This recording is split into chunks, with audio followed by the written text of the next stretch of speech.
Hello everyone, I am here. Sorry for being late. Sorry for being late, people. But thank you for joining me for a very special episode of Inside Fnatic's Brush. I am still your host, Matt Scott. Thank you for joining me today on this pre-Malmö trip episode of Inside Fnatic's Brush. That's right, our boys have made it to the finals despite all odds decked against them. They've actually made it until that uh, final spot. Still have to play the semifinals, obviously, against Rogue, but what a weekend it has been. What a weekend it has been, guys. Thank you for joining me today. Quickly, might be a bit of a short episode, or maybe a longer segment on Fnatic, obviously, since they played 2 games today. But as usual, we'll be talking about what happened in the LEC, the 2 lower bracket games, and the upper bracket finals. I guess you could call it that way. We'll have a long segment on Fnatic, who completely dominated the weekend, and we'll check our playoffs finals prediction, which I'll be filling in live, by the way, because I didn't have the chance to get your guys' results, which makes me realize that I should probably already have a look at you guys' replies in advance. Let me see. Is this the correct one? Yes, perfect. Is it gonna give me the results now? Dum dum dum. It's taking ages to load.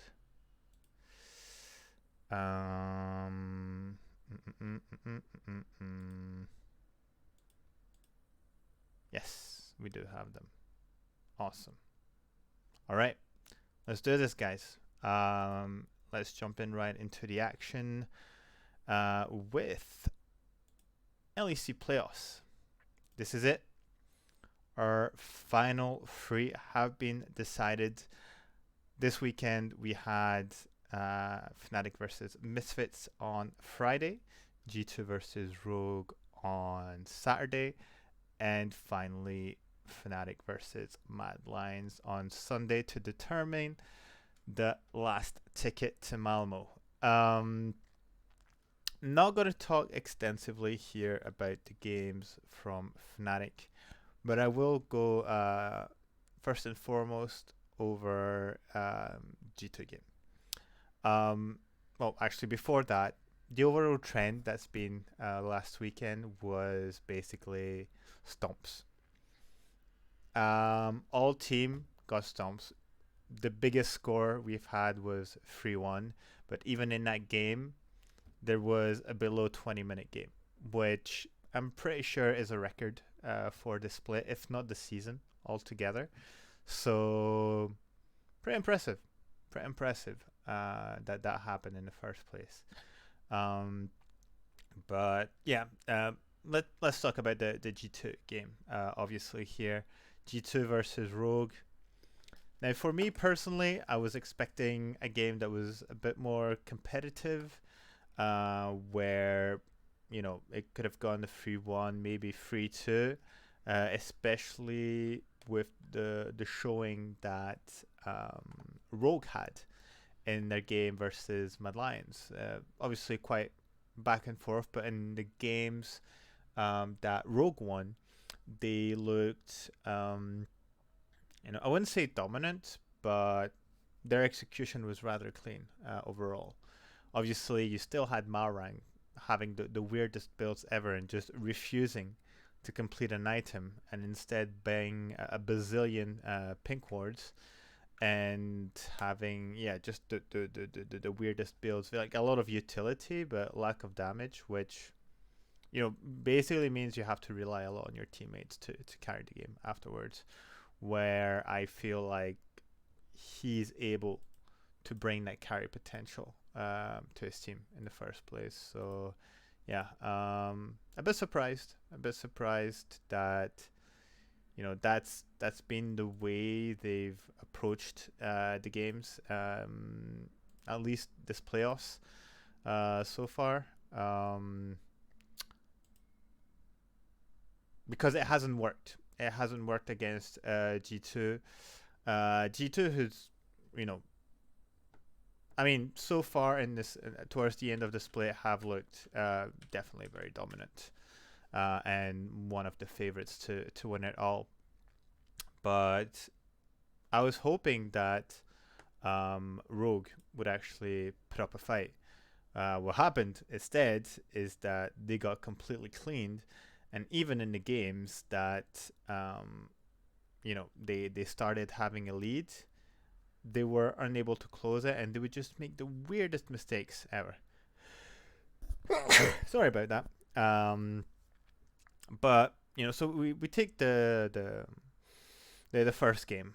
Now, first game, I was just very surprised to see that Draven was open. I believe Draven has pretty much been banned so far in playoffs. Like, no one has opened that, or dared to open it. And you know whatever you want to say about the current ADC pool, it was very. Oh, sorry. Wait. I'm confusing. I read that as a picks. No. Draven was banned. My bad. Sorry. So I'm just talking rubbish here. Let me try that again. I need to see the comps. Oh, yeah. It was the Seraphine Senna bot lane. Now, the Seraphine Senna bot lane is what I was talking about in terms of flexibility for G2. It's the picks that they're able to bring to the table and allow to execute properly, because it facilitates players like Fnatic, who might not be the most dominant in lane, but still have a lot of impact a bit later on, especially when you have someone like Caps or Broken Blade, who are very much strong carry players in their own roles. And you can see the Aatrox pick, the Azir pick in the first game, definitely big carry picks here, with Jankos to facilitate afterwards. I think the first game there's not much to say about it, because Rogue didn't get anything from it. The most they got was 5 kills, a couple of turrets, and that was it. G2 was just very dominant across the map, and they were able to capitalize on the early game and actually snowball. I think that's something G2 is really good at in general, is to be able to just grab the smallest of leads and just run with it afterwards. They've done it on multiple occasions on their game against Misfits, who funnily enough have actually managed to win more games than Rogue. So what does that say about the level of the teams, right? It's very weird. But what it is that into the second game of Rogue versus G2, the game was much more in favor of Rogue, and it looks like they were going to able to balance back, well, at least tie the score. But and something that was, I don't know, not very roguelike. Usually Rogue, or I mean, okay, I'm gonna take Rogue as a whole, but I was gonna say maybe that's more of a Malrang thing, to control neutral objectives. And when they start stacking Drakes, they're able to to get them pretty fast. Here, for some reason, despite the lead that Rogue had, it's G2 who came away with the Dragon Soul, right? They stacked the first two early ones, and then that was it. So I'm not too sure. Like I can't even remember what happened exactly for G2 to come back into the game. But beyond that, it's actually rather weird that Rogue, who's usually known to control, like actually, I will just say that they're known to not necessarily throw their game super hard, and that's what happened. Even though like the game was close, like they had control for most of the game, and the how do you call it? The virus mid pick, I think really destabilized a lot of Rogue's plays, and they had a lot of CC chain that I think caused a bit of an issue for what do you call it? For Rogue, and yeah, it's another issue of just I'm looking at some of the scores to remember, but I think one of the biggest mistakes from Rogue was to put Odoamne on a hard carry pick. I think he just thrives on the weak side. You put him on the Ornn and the Sejuanis to really enable his team, and that's what's going to make the cookie crumble for them. I don't think he needs to. I'm not saying he can't play them, but I feel he's most efficient with those type of plays. So plays of picks. Sorry.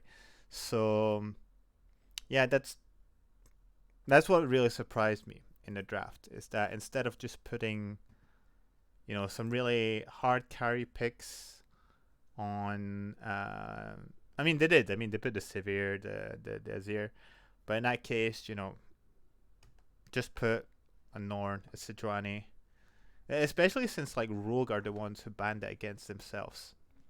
So for me that was the peculiar part. Because actually, you know what? I'm gonna check Odoamne's stats real quick. LEC Summer Playoffs. No, I'm just gonna take LEC Summer.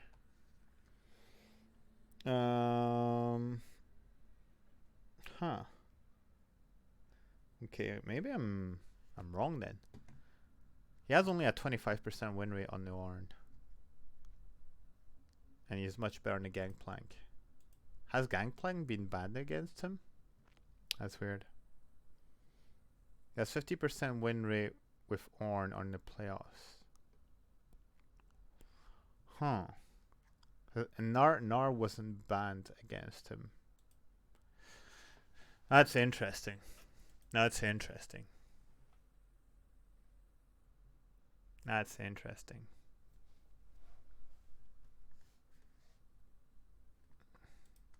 I'm rethinking my my whole argument now. That's weird. But okay. I guess I'm I'm completely beside it. Yeah. I don't know. I think the Rogue drafts were very weird. They only pulled off the Ornn at the end. Oh yeah, I remember. Here's the weirdest part, is that even in the draft, the game 3 draft, where G2 has the weirdest of drafts with the what do you call it? The Yone, Draven and everything, they're still able to play it really well. The team fight they do around Drake, where they just layer the CC one after the other, super impressive. Like their team fighting is very scary, and I think that on top of their flexibility is what makes them really strong and very really scary. And the fact that they're able to, I don't know if it's like communication or something else, but they're just able to execute super well during team fights. So yeah, props to them. To be honest, very well executed. Place in the finals, ticket to Malmö for them, and yeah, Rogue for lower bracket finals for the, I guess, semi-finals, you could call them that way, and we'll be facing Fnatic, and I guess we just go ahead and talk about Fnatic straight away, because Fnatic just had the most insane weekend ever. Coming back from the Excel game, which was one of the biggest heart attacks of a series that ended with a reverse sweep, with some of the worst showing we've had in the first two games. And even like the games that we won weren't the greatest. It took an insane combo from Hilly, Wunder, and Razork to win us the game. We were that close. We were one good combo away to missing the next round. And now we're in the next round. We're finally seeing what this team is capable of. And I'll tell you, it's super exciting. It's super exciting to see a team that's finally able to play to their potential. It really is. Because when you think about it, right, this team, no, called Super Team if you want, but imagine if not only they were not able to go to Worlds, but on top of that, wouldn't even have a deep run in the playoffs. That would have been an absolute shocker. And I think especially when we look at the level of the players today, like the one they showcased this weekend, what we would have missed out on. And I'll be honest, I don't know what's changed since the previous week and this week. I don't know if it's more confidence, if it's better prep, the fact that we have Shaves in the team. So in terms of drafting, of preparing comps, I don't know.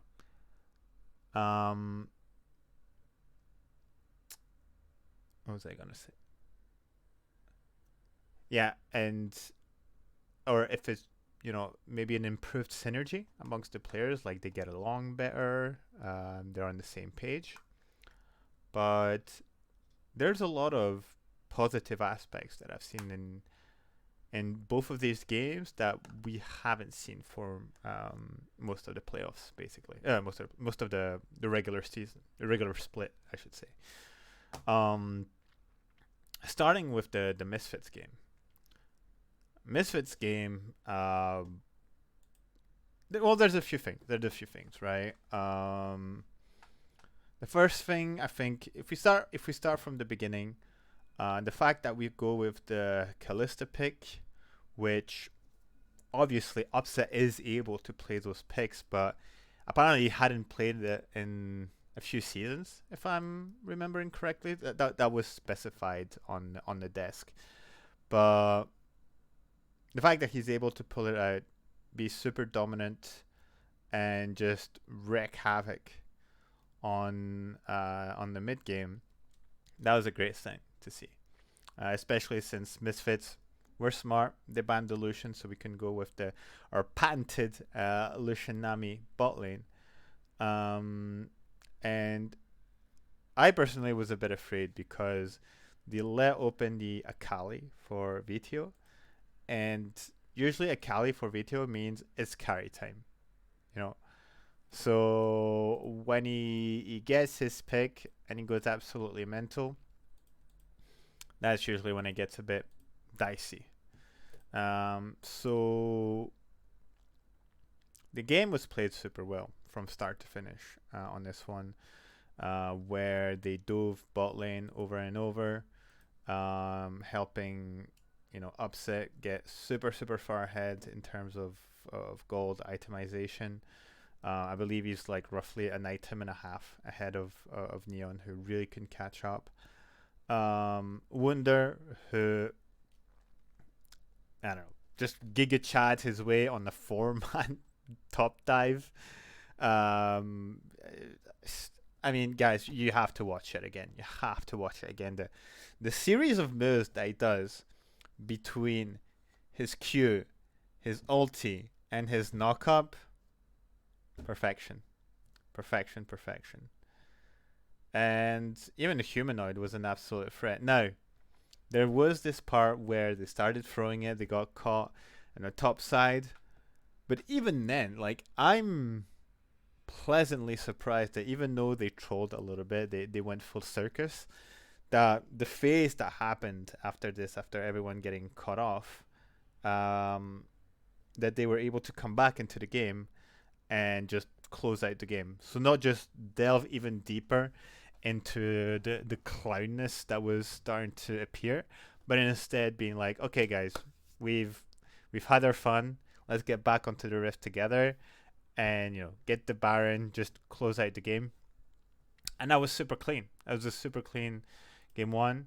Game two was a little bit, let's see, iffier. We'll call it that way, because, well, Neon. Neon and Soraka. Neon with the Zeri, just zapping people away. We had a bit more of a complicated early game this time. I believe there was like a misplay in the early game where we tried to catch them in a try brush or something, and it caused a few issues. But for this game too, if we're talking about things that are positive for the team, is how we're able to come back and manage the team fights, right? Because Mersa was just healing everyone like crazy, and it was hard to contain him and to reach out to him. Now, Misfits did misposition some fights, but a few things happened. Wunder played super well in terms of separating Soraka from the team, so she can't just like heal over and over. Upset positioned super well and was aggressive when needed during the team fights, even allowing a ricochet to hit Mersa when Neon was trying to escape with his flash, and it's a forced mistake. Basically, it's a forced mistake where a ricochets off Neon, goes onto Mersa because he goes into the back line, and basically spells the end of the game. What I appreciate here is that the sort of the mental resilience that we've shown to continue fighting and to fight pretty well, as well in that regard, and to get the win afterwards, because this kind of puts Misfits obviously in a bad position, being back against the wall and forcing them now to do the reverse sweep, obviously. But Upset completely popped off there. Ends the game on a 10-7 scoreline with a very late Severe.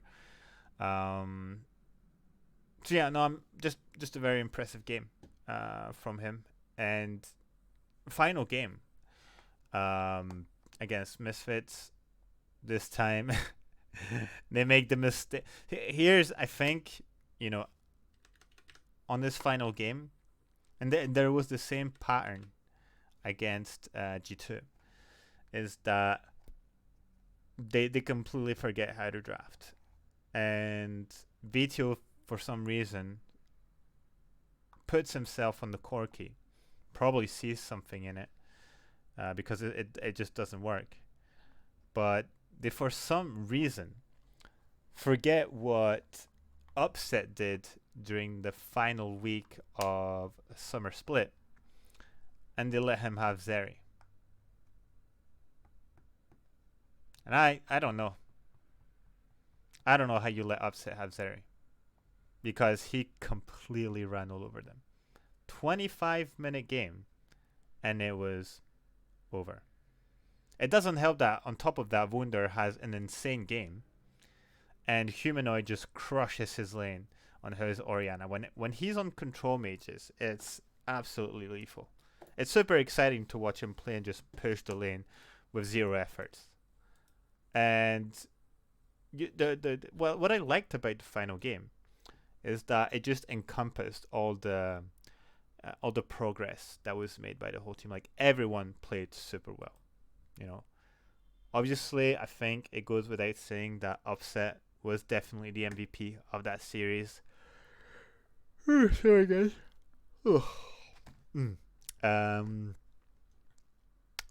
Yeah, I mean, on the free games, obviously you can't just talk about KDA, but for an ADC it is an important stat. But plays three different ADCs is the reason why we come back in the second game, even though it was looking dire, and obviously has a ton of fun on his Zeri.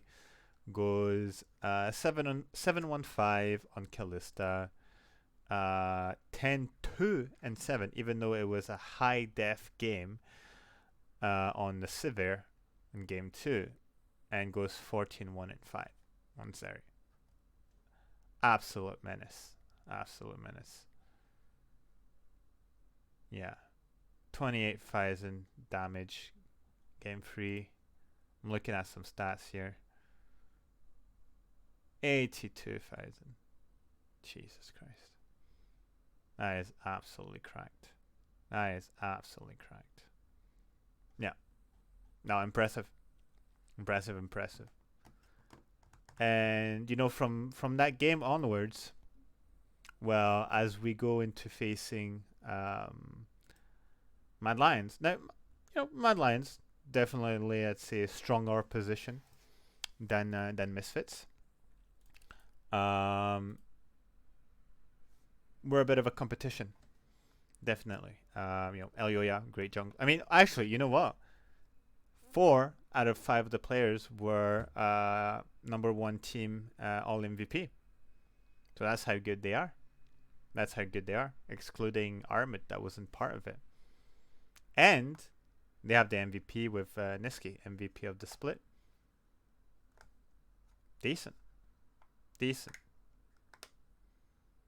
So, obviously, out of the 3 first team we were going to face, some of the tougher opposition so far. And what happened instead is the first game is an absolute stomp. 19 minutes and what was it, 35 seconds? Something like this? Let me check again. 36 seconds. And again, it was a masterclass. Now, in the draft, I was a bit scared because I started seeing the Nyla Yumi duo bullshit, and I'm like, oh my god, this is gonna be a nuisance. I started seeing Niski going on the Nocturne. I'm starting to think they have something prepared, some wombo combo here. Well, they didn't. Even in the early fight, that was looking a bit dicey, where Razork completely invades the top side and gets collapsed on because Niski hits 6, so gets there on first.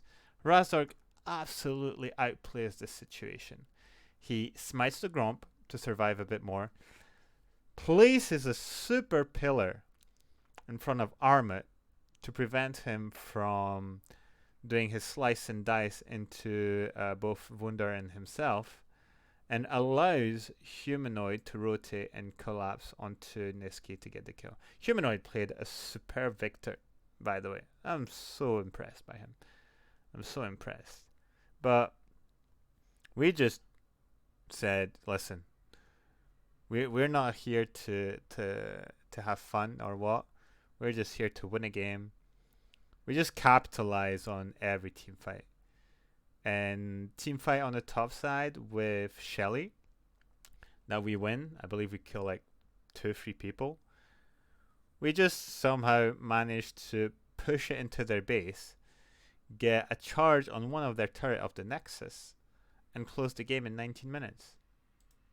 Now, if that's not a statement game, not only from the team, but from the way they play in general, I don't know. It's a massive signal that's being sent to Mad Lions saying, "We came to play.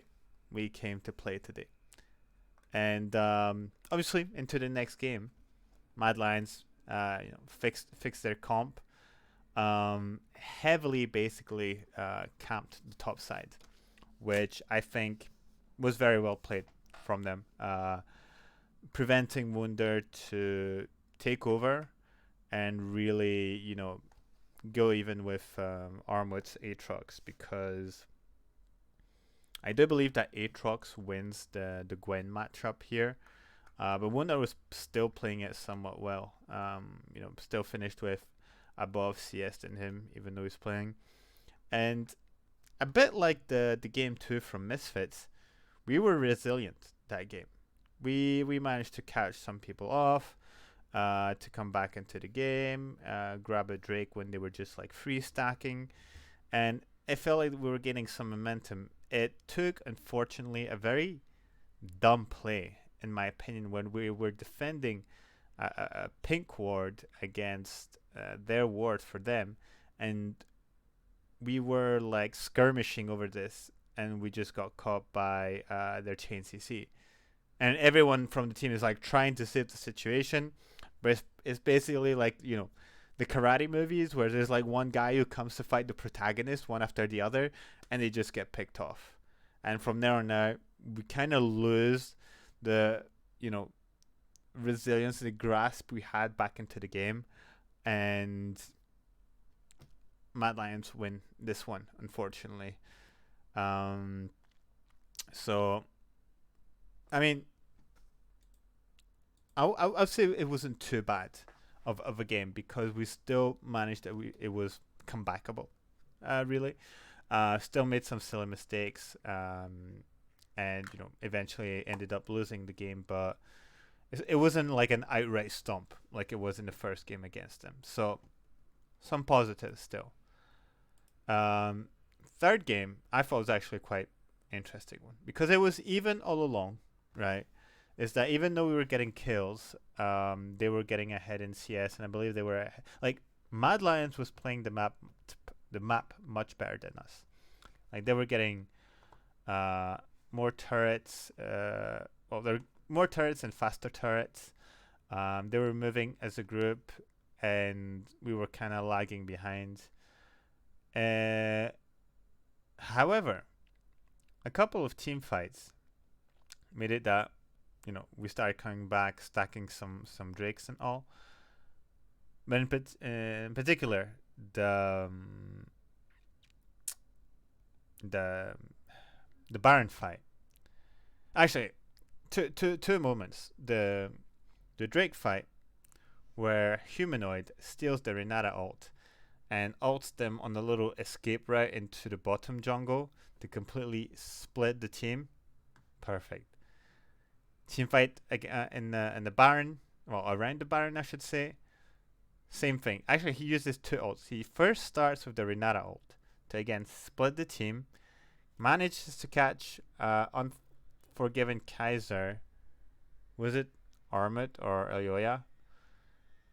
Which basically means that Unforgiven shreds Kaiser and his Renata and putting them very low.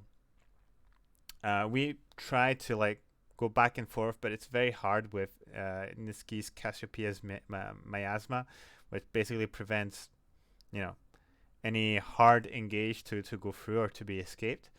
So Razor falls first. People start panicking, thinking, "Uh-oh, we actually might lose this." But it was without counting on a beautiful combo between Wunder on his own, who knocks up Niski, allowing Humanoid to come around, grab Niski's ult, jump into 4, stun, I believe, 2 or 3 people, and completely combo them. Obviously, Offset jumps in afterwards, finishes the job, close the game. Amazing. What a game from Humanoid. What a game from Humanoid that was. I was pleasantly surprised by the level he showcased in that game. And it's nice to finally see him back to the potential for which he was hired in Fnatic. You know, we know what he's able to do with Mad Lions on international tournaments. He didn't really showcase that during summer split. He was a bit in a rut, and it seems like since the win against Excel, he's back to being in form. And an informed humanoid is super scary, by the way. Moving on to the game 4, which this one really was a no contest from start to finish. Niski brings out the Twisted Fate. Elyoya brings out the Lee Sin. A bit like Misfits, they're bringing out last resort champions to see if they can run away with the win. Probably push into a silver scrape into a game 5, but this time both Upset and Humanoid decided to be complete menaces. The Lucian Nami bot lane was opened. They dove bot lane again. It seems like their bot lane dives, they have them on lock. So Upset gets to snowball, does his job afterwards. What's his name? On the Drake fight, you guys need to watch it again. But Upset plays this super well, where it's basically like a 4v4, 5v5 kind of situation, like a mini ARAM as they usually have in front of the Drake, and Upset basically dashes on the side to hit the back line, gets exhausted by Kaiser, so he runs back into the jungle, but then uses his Gale Force to jump back into the other way once the exhaust is done. And I think he manages to kill, was it both Niski and Unforgiven? Yeah, it was both of them. And then obviously the rest of the team tries to escape. Wunder does a cheeky little short TP to cut them off. They kill Armut. Elyoya is left alone. Close the game. 3-1. Done and dusted. Great execution from everyone. Upset gets MVP, and rightfully so. I mean, he definitely could have deserved it on the Misfits game, but Razork had really good games as well. But there, Upset really is showing up big time. And I think that's important to say because there's been a lot of claims that he gets a lot of resources but doesn't really do anything with them. And while here, obviously, he does get a lot of resources, a lot of dive bot lanes, but keep in mind that he's able to do this because he manages the wave in such a way that he enables Razork to come bot lane and help him snowball. So I think in both ways it's super exciting what they're able to accomplish here, and that the progress that's been shown between round 1 and round 2 of playoffs has been rocket powered. It's super impressive. Like, we've really gone to another level. So now the question, obviously, as we're heading into Malmö, is that our peak, or are we again gonna improve another level in Rogue, against Rogue, or is this it, and now it's going to be a bit more complicated because teams like Rogue and G2 are going to have more time to read us?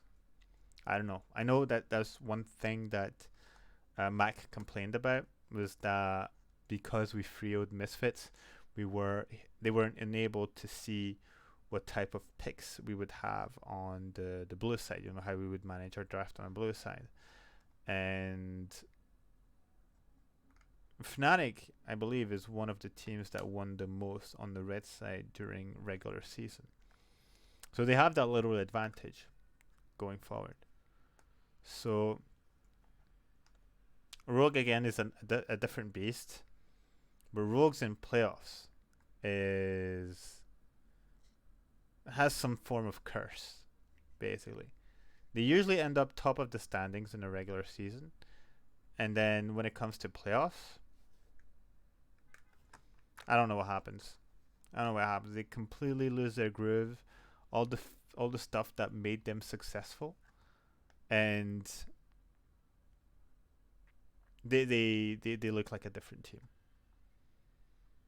So who knows what form of Rogue shows up on Saturday, but if Fnatic continue the way they've been playing recently, I don't think it should be much of a competition, to be honest. So we'll see. Speaking of which, sorry, that is not a G2 score. You guys did not vote for G2. I just had a look. But those are my predictions so far. 3-1 against Rogue. Potentially, I think it's going to be a 3-0. I think it's going to be a banger 3-2 for Fnatic against G2. I cannot wait to see this game live. The crowd is going to go insane. But you guys voted for a 3-0 Fnatic. Wow. Okay. Fair enough. I will add that to your scoreline. 3-0. There we go. And you guys also voted for 3-2 Fnatic. Okay, so we agree. 3-2 Fnatic for the finals. Let's hope it is. Guys. Gonna bring the logo here. There we go. There we go. Okay. 3-1, 3-0, 3-2, 3-2. We'll see how this weekend goes. I can't wait to see the finals, to be in the crazy atmosphere that's going to be the arena in Malmö, all the events that are going to be around it. Hopefully, apparently it's going to be raining, which is a bit of a disappointment, but hopefully if it doesn't, get to meet the Fnatic fans, some of the casters, the players, everybody. It's going to be super fun. Speaking of which, 2 seconds. I made a mistake here. There we go. Content in Malmö.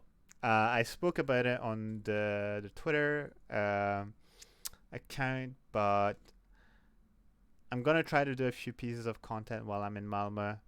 I'm not the biggest content creator. I don't have insane equipment. It's just gonna be me with my phone. But I was thinking of doing a vlog, basically, of me going to Malmö, the finals weekend, whoever I meet.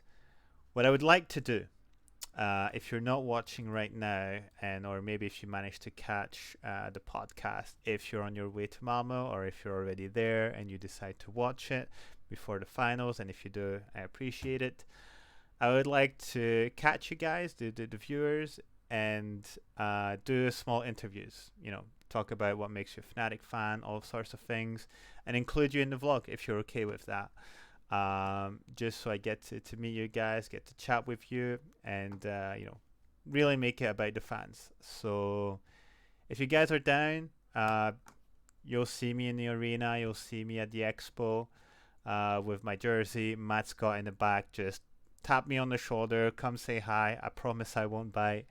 And if you're like, yeah, I'd like to do a little interview, be in the vlog, that's okay with me. I'll be happy to have you on there. So yeah, I hope to see you guys over there. Again, don't hesitate to say hi. I'll be super happy to meet you guys and to get to cheer together. So yeah, I'm super excited. I'm taking my plane tomorrow morning. I'm gonna meet some friends over there, and we're gonna spend the Friday together, and then Saturday and Sunday, full day of esports, full day of LEC, and yeah, I'm just hoping that we lift that goddamn trophy, dude. I really can't wait. It's gonna be super exciting, guys. Yeah, not much to add, to be honest. As usual, thank you for tuning in. Hopefully, I see you guys there. If you're watching on Friday or maybe on Saturday, who knows, on either YouTube or Spotify, make sure to subscribe to the Twitter account. I'm going to be posting plenty of updates on my travel, on the event. So, yeah, I'll see you guys there.